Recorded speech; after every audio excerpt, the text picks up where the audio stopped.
Smile Dog. I first met in person with Mary in the summer of 2007. I had arranged with her husband of 15 years, Terence, to see her for an interview. Mary had initially agreed, since I was not a reporter, but rather an amateur writer gathering information for a few early college assignments and, if all went according to plan, some pieces of fiction. We scheduled the interview for a particular weekend when I was in Chicago on unrelated business, but at the last moment Mary changed her mind and locked herself in the couple's bedroom, refusing to meet with me. For half an hour I sat with Terence as we camped outside the bedroom door, I listening and taking notes while he attempted fruitlessly to calm his wife. The things Mary said made little sense, but fit with the pattern I was expecting. Though I could not see her, I could tell from her voice that she was crying. And more often than not, her objections to speaking with me centered around an incoherent diatribe on her dreams, her nightmares. Terence apologized profusely when we ceased the exercise, and I did my best to take it in stride. Recall that I wasn't a reporter in search of a story, but merely a curious young man in search of information. Besides, I thought at the time, I could perhaps find another, similar case if I put my mind and resources to it. Mary was the size-up for a small Chicago-based bulletin board system in 1992. When she first encountered Smile Dog and her life changed forever. She and Terence had been married for only 5 months. Mary was one of an estimated 400 people who saw the image when it was posted as a hyperlink on the image boards. Though she is the only one who has spoken openly about the experience, the rest have remained anonymous or are perhaps dead. In 2005, when I was only in 10th grade, Smile Dog was first brought to my attention by my growing interest in web-based phenomena. Mary was the most often cited victim of what is sometimes referred to as Smile Dog. What caught my interest, other than the obvious put-together elements of the cyber legend and my proclivity toward such things, was the sheer lack of information, usually to the point that people don't believe it even exists other than as a rumor or hoax. It is unique because, though the entire phenomenon centers on a picture file, that file is nowhere to be found on the internet. Certainly many fakes litter the web, showing up with frequency on sites such as image boards, particularly the /focused paranormal subboard.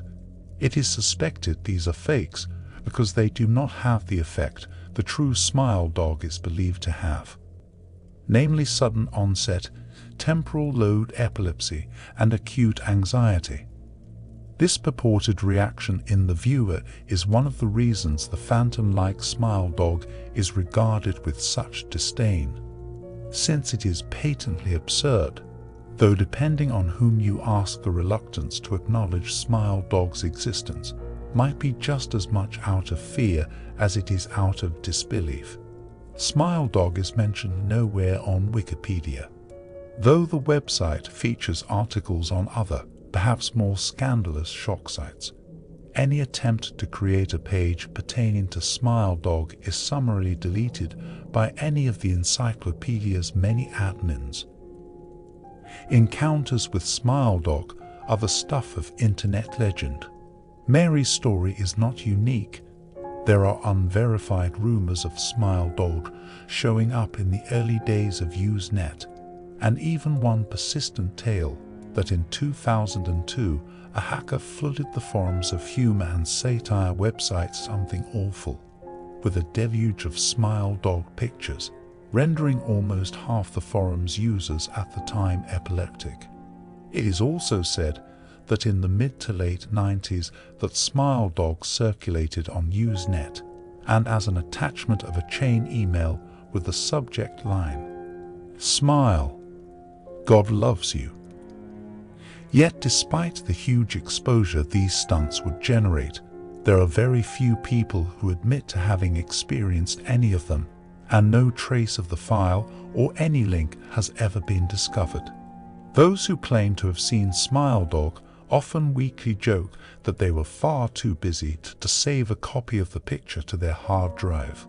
However, all real victims offer the same description of the photo: a dog-like creature, usually described as appearing similar to a Siberian husky, illuminated by the flash of the camera, sitting in a dim room. The only background detail that is visible being a human hand extending from the darkness near the left side of the frame.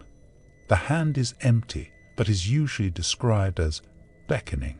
Of course, most attention is given to the dog or dog creature, as some victims are more certain than others about what they claim to have seen.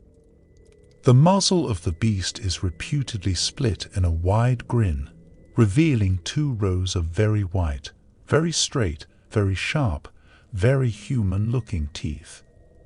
This is, of course, not a description given immediately after viewing the picture, but rather a recollection of the victims, who claim to have seen the picture endlessly repeated in their mind's eye. In reality, they were having epileptic fits. These fits are reported to continue indeterminately, often while the victims sleep, resulting in very vivid and disturbing nightmares. These may be treated with medication, though in some cases it is more effective than others. Mary, I assumed, was not on effective medication.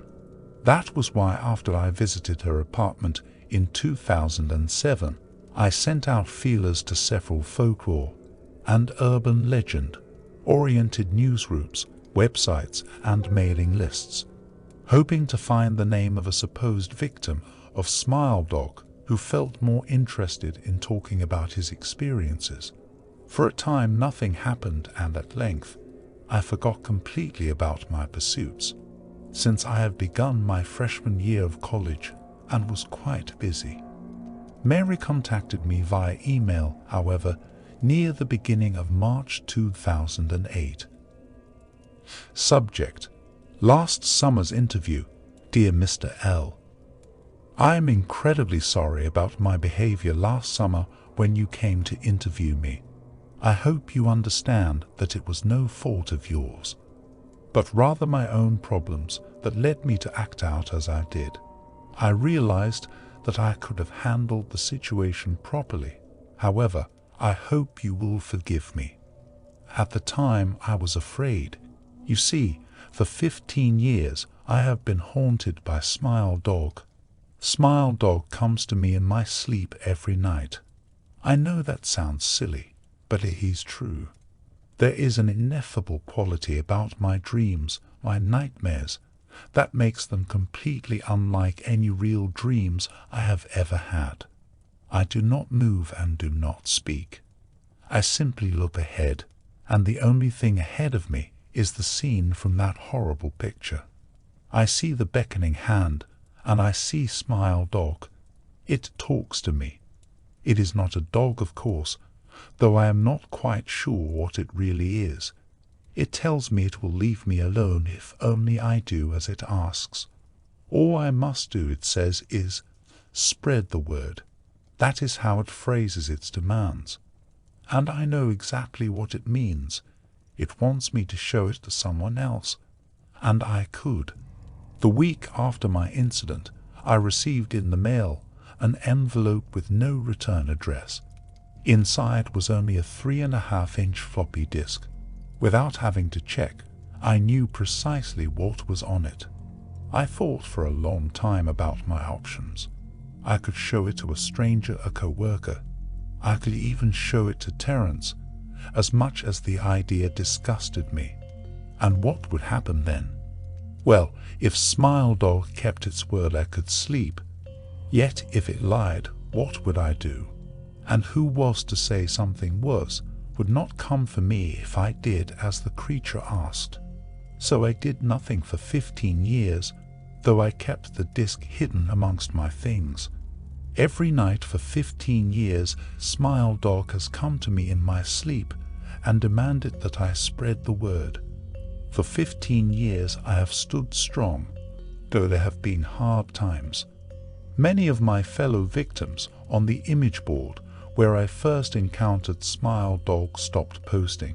I heard some of them committed suicide. Others remained completely silent, simply disappearing off the face of the web. They are the ones I worry about the most. I sincerely hope you will forgive me, Mr. L. But last summer, when you contacted me and my husband about an interview, I was near the breaking point. I decided I was going to give you the floppy disk. I did not care if Smile Dog was lying or not. I wanted it to end. You were a stranger, someone I had no connection with, and I thought I would not feel sorrow when you took the disk as part of your research and sealed your fate. Before you arrived, I realized what I was doing. I was plotting to ruin your life. I could not stand the thought, and in fact I still cannot. I am ashamed, Mr. L, and I hope that this warning will dissuade you from further investigation of Smile Dog. You may in time encounter someone who is, if not weaker than I, then wholly more depraved. Someone who will not hesitate to follow Smile Dog's orders. Stop while you are still whole. Sincerely, Mary. Terence contacted me later that month with the news that his wife had killed herself. While cleaning up the various things she'd left behind, closing email accounts and the like, he happened upon the above message. He was a man in shambles. He wept as he told me to listen to his wife's advice. He'd found the disc. He looked at it and burned it until it was nothing but a stinking pile of blackened plastic. The part that most disturbed him, however, was how the disc had hissed as it melted. Like some sort of animal, he said. I will admit that I was a little uncertain about how to respond to this.